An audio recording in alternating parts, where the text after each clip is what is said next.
22મી જુલાઈ બાદ વરસાદનો બીજો રાઉન્ડ રાજ્યમાં શરૂ થશે। ઉત્તર ગુજરાતના ભાગોમાં હળવાથી ભારે વરસાદ પડવાનો છે।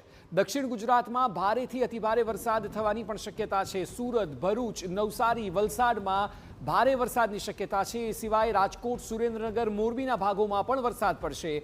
આજે રાજ્યના 25થી વધુ જિલ્લામાં વરસાદની આગાહી કરવામાં આવી છે, એટલે કે હવે વરસાદ માટે લોકોએ તૈયાર રહેવું પડશે।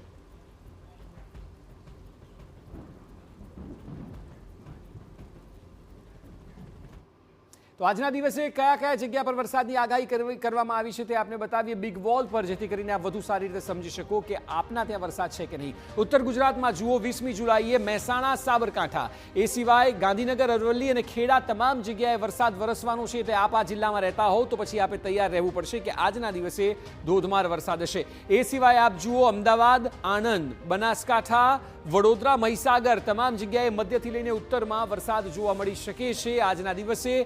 છોટાઉદેપુર, નર્મદા, ભરૂચ, સુરત અને ડાંગ એટલે દક્ષિણમાં પણ વરસાદ હશે। એટલે ઉત્તર ગુજરાત, મધ્ય ગુજરાત અને દક્ષિણ ગુજરાતની વાત અત્યાર સુધી થઈ રહી છે। અને સૌરાષ્ટ્રમાં પણ આપ જુઓ તો રાજકોટ, સુરેન્દ્રનગરમાં વરસાદ વરસશે। એ સિવાય દક્ષિણમાં વલસાડ, નવસારી અને તાપી 20 જુલાઈએ અહીં વરસાદની આગાહી કરવામાં આવી છે। એટલે જામનગર, પોરબંદર, અમરેલી, જૂનાગઢ અને મોરબીનો પણ સમાવેશ થાય છે। આપનો જિલ્લો આમાં છે કે નહીં એ ખાસ ચેક કરવું જરૂરી છે, કારણ કે આજનો દિવસ કેવો રહેશે તે આગાહી હવામાન વિભાગે કરી છે। ભાવનગર, દેવભૂમિ દ્વારકા, ગીર સોમનાથ, બોટાદ અને કચ્છ એટલે સાર્વત્રિક વરસાદ છે। ઉત્તરથી લઈને દક્ષિણની વાત કરીએ, મધ્ય, સૌરાષ્ટ્ર, કચ્છ તમામ જગ્યાએ આજના દિવસે વરસાદ જોવા મળશે। જે આગાહી કરવામાં આવી છે તે ખેડૂતો માટે પણ સારી છે કે આગામી કલાકો આપના જિલ્લામાં વરસાદમય રહી શકે છે। અને 22 જુલાઈથી તો નવો રાઉન્ડ શરૂ થવાનો જ છે।